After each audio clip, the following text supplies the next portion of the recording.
नमस्कार, मैं भावेंद्र चक्रधरी ज्ञानज्योति विद्यालय की तरफ से आप सभी को स्वागत और अभिनंदन करता हूँ। आज हम चौथी क्लास के हिंदी व्याकरण पढ़ने जा रहे हैं। चैप्टर पहला है भाषा और व्याकरण। तो हम लोग भाषा किसे कहते हैं? मनुष्य, पशु पक्षी सभी अपने अपने भाषा अपने भाव को दूसरे के पास में पहुंचाते हैं। जैसे भी हो वो अपने भाषा में पहुंचाते हैं, पशु पक्षी और मनुष्य अपने भाषा में पहुंचाते हैं। तो दोनों का माध्यम अलग अलग है। मनुष्य बोल सकते हैं और पशु पक्षी बोल नहीं सकते, उनका अलग भाषा है और मनुष्य का अलग भाषा है। तो भाषा किसे कहते हैं मैं यहाँ पर व्यक्त करने जा रहा हूँ। अपने मन के विचारों को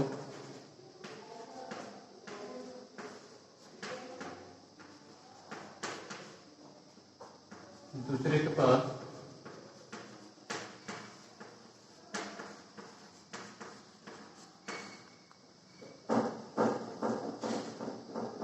अपने मन के विचारों को दूसरे के पास पहुंचाने का माध्यम को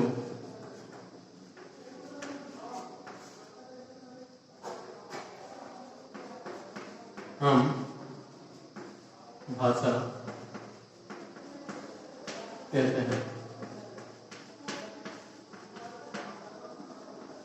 देखो, भाषा हम किसे कहते हैं? अपने मन के विचारों को दूसरे के पास पहुंचाने का माध्यम को हम भाषा कहते हैं। तो भाषा के रूप, भाषा के दो रूप होते हैं। भाषा के दो रूप होते हैं। पहला है मौखिक और दूसरा है लिखित।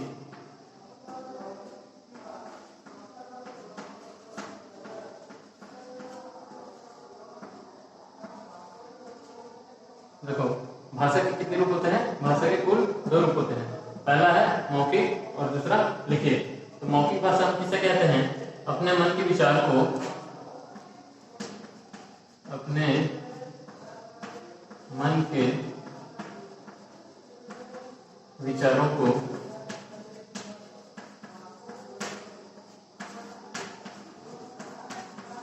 दूसरे के पास एक दूसरे के पास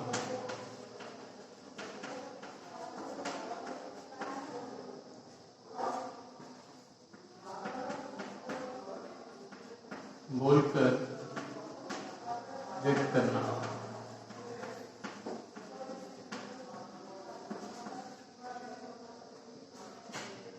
मौखिक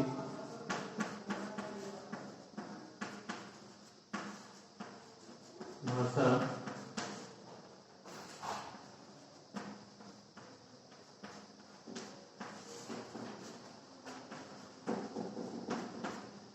देखो, मौखिक भाषा हम किसे कहते हैं? अपने मन के विचारों को एक दूसरे के पास बोलकर व्यक्त करना मौखिक भाषा कहलाता है। इसका उदाहरण है जैसे वार्तालाप,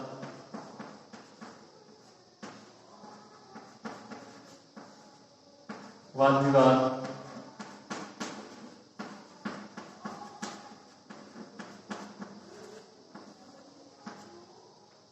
भाषण आदि।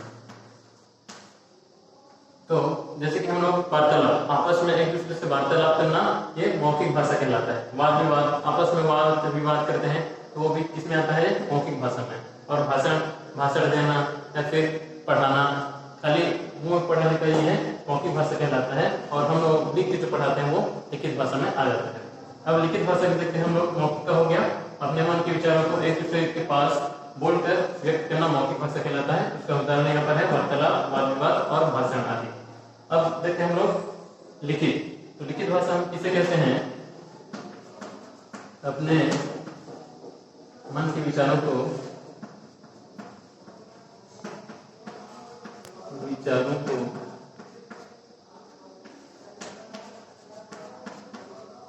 अपने मन के विचारों को एक दूसरे के पास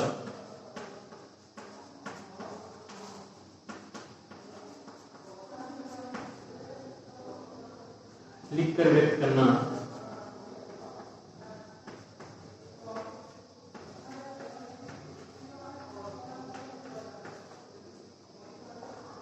लिखित भाषा कहलाता है।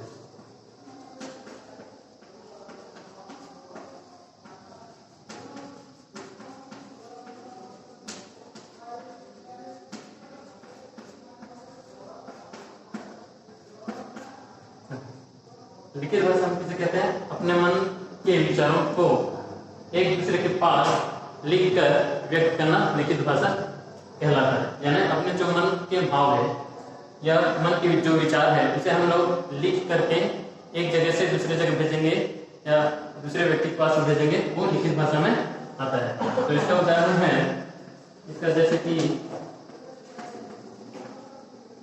है समाचार पत्र, चिट्ठी,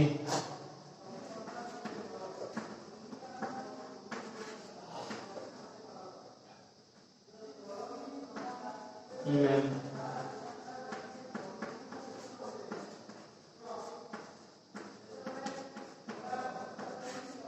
आदि। तो ये लिखित भाषा का उदाहरण है समाचार पत्र। समाचार पत्र को हम लोग क्या करते हैं? टाइपिंग करते हैं। फिर चिट्ठी को हम लोग लिख करके एक जगह से दूसरी जगह भेजते हैं, वो लिखित भाषा के अंतर्गत में आता है। और ईमेल भी वो लिखित भाषा के अंतर्गत में आता है। ईमेल को हम लोग कंप्यूटर में टाइप करते हैं, वो टाइपिंग हो गया, लिखित भाषा के अंतर्गत में आता है। ठीक है, तो भाषा किसे कहते हैं? हम लोग क्या सीखे? भाषा किसे कहते हैं और भाषा के रूप, भाषा के कितने रूप होते हैं और कौन कौन सा? मौखिक भाषा है, भाषा के दो रूप होते हैं, मौखिक और लिखित। मौखिक भाषा के मतलब से मैं आप सभी को समझा दिया। ठीक है, इसके बाद आते हैं हमारी भाषाएं।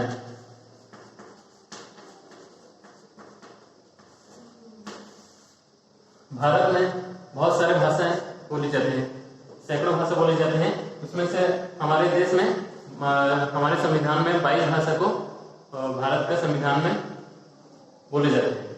जैसे कि यहाँ पर है राज्य और भाषा। इधर जैसे कि हमारे में उड़ीसा में कौन सी भाषा बोली जाती है? उड़िया।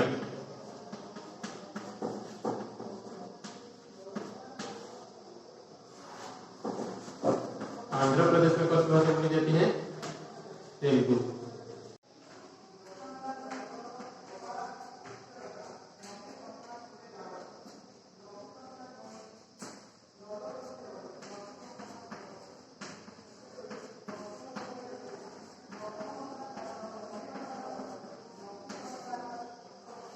असम में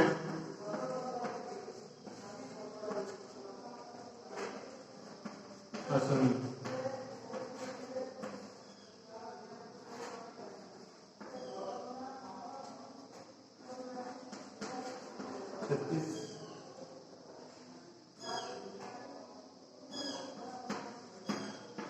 छत्तीसगढ़ में हिंदी।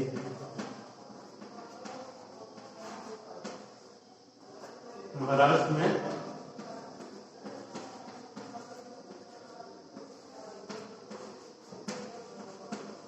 मराठी।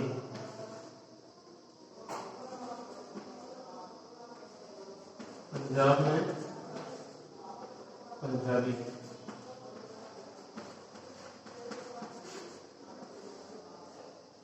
तो देखो, उड़ीसा में उड़िया भाषा बोले जाते हैं, और आंध्र प्रदेश में तेलुगु, असम में असमी, छत्तीसगढ़ में हिंदी, महाराष्ट्र में मराठी और पंजाब में पंजाबी। तो ऐसे हमारे देश में हर एक राज्य में अलग अलग भाषाएं बोले जाते हैं।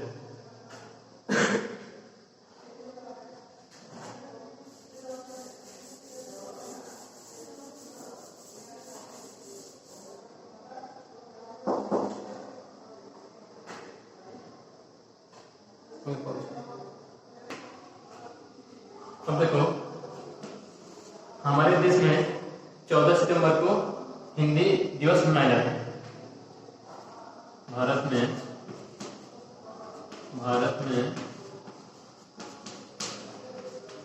14 सितंबर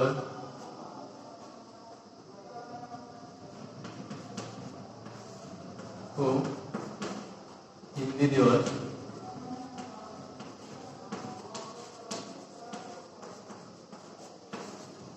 मनाते हैं।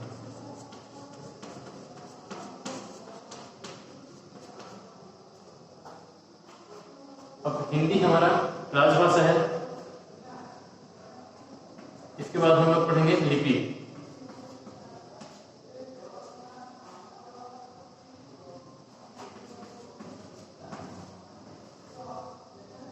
देखो, अब लिपि किसे कहते हैं?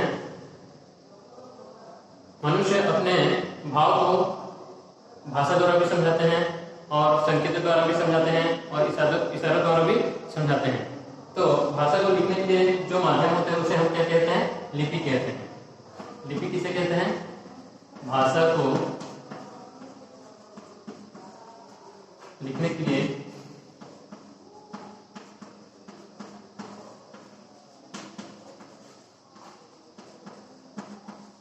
निश्चित चिन्ह होते हैं।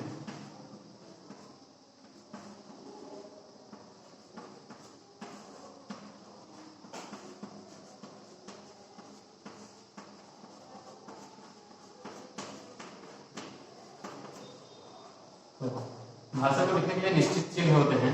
जैसे कि हिंदी भाषा की लिपि क्या है?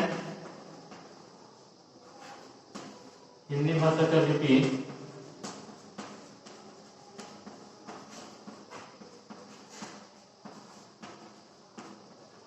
देवनागरी।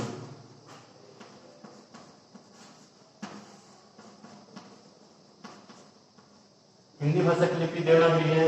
वैसे बहुत सारे हर एक भाषा का अलग अलग लिपि होते हैं।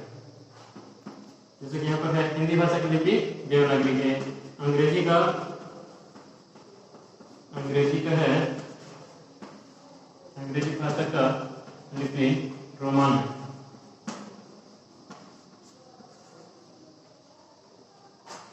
जैसे कि यहाँ पर हम लोग लिखते हैं हिंदी का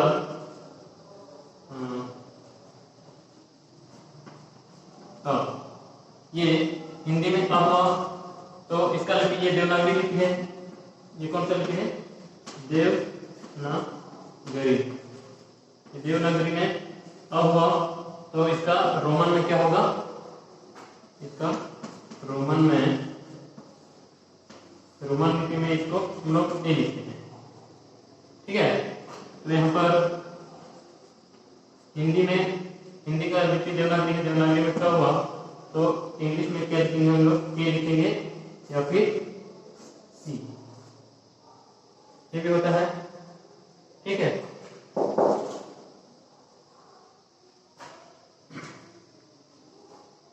तो भाषा को लिखने के लिए निश्चित चिन्ह जो लगाए जाते हैं उसको हम लोग कहते हैं लिपि। निश्चित चिन्ह होते हैं तो उसे हम लोग क्या बोलते हैं? लिपि बोलते हैं। अभी हम लोग पढ़ेंगे व्याकरण। तो देखो, व्याकरण हम लोग जैसे कि यहाँ पर लिखते हैं, एक उदाहरण के माध्यम से मैं आपको बता रहा हूं। माँ बाजार जा रही है।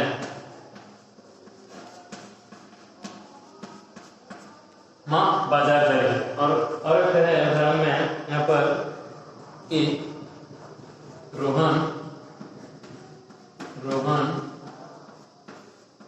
पौधा लगा रहा है।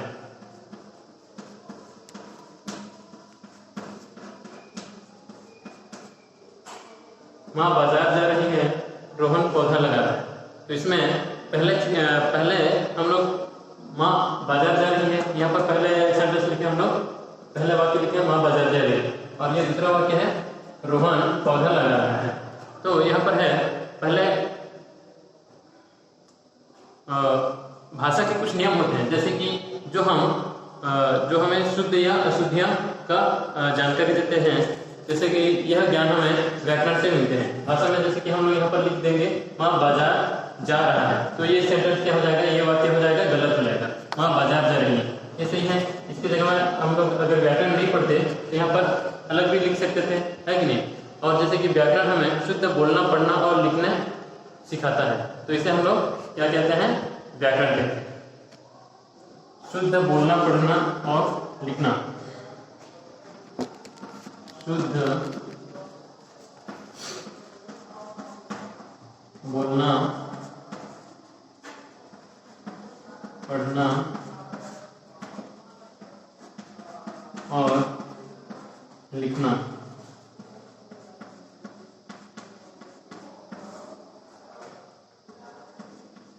हम व्याकरण से ही सीखते हैं।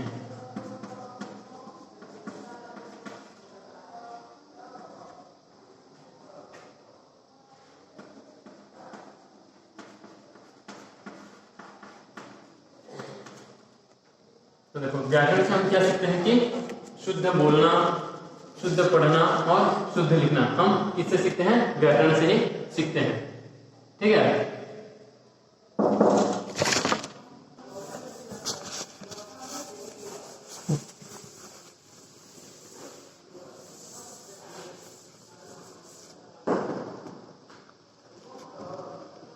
तो देखो आज हम लोग पढ़े भाषा और व्याकरण।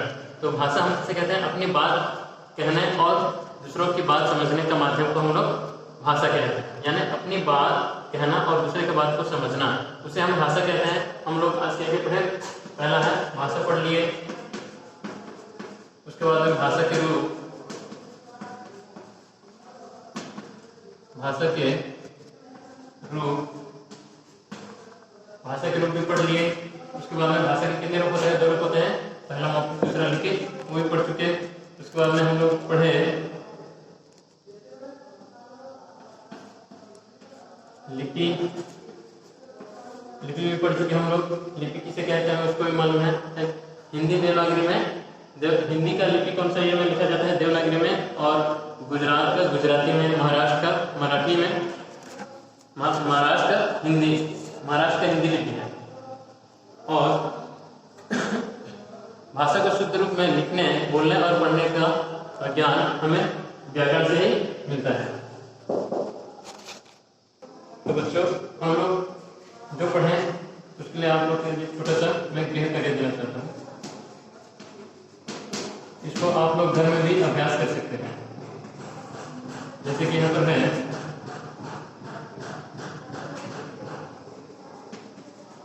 भाषा, इसे कहते हैं, इसको घर में अभ्यास कर लेना। फिर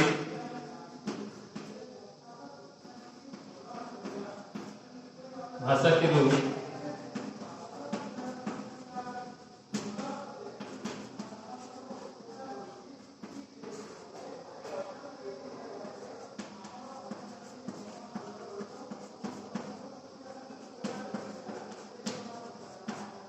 भाषा के कितने रूप होते हैं और क्या क्या।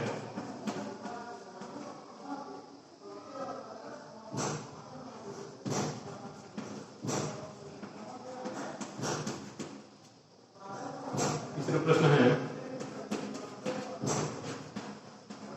लिपि किसे कहते हैं।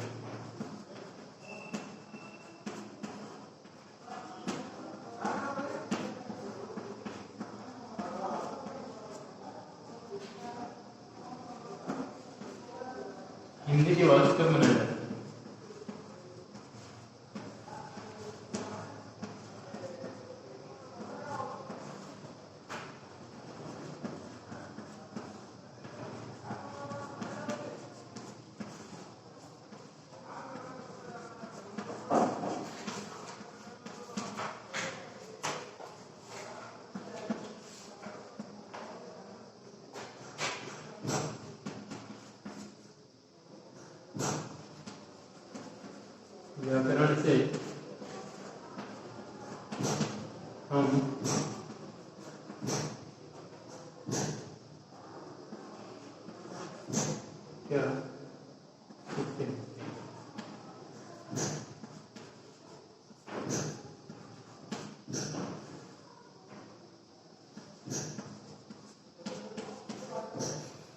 तो ये 5 प्रश्न दिए गए यहाँ पर। भाषा किसे कहते हैं, उसके बाद में है भाषा के कितने रूप होते हैं और क्या क्या। घ नंबर में है लिपि किसे कहते हैं, और घ नंबर में है हिंदी दिवस कब मनाया जाता है। फिर वह नंबर में है व्याकरण से हम क्या सीखते हैं। तो इतना प्रश्न का इतना मैं पढ़ा है, इसके हिसाब से आप लोग प्रश्न का उत्तर करके प्रिपरेशन होके या तैयार होके आना, ठीक है।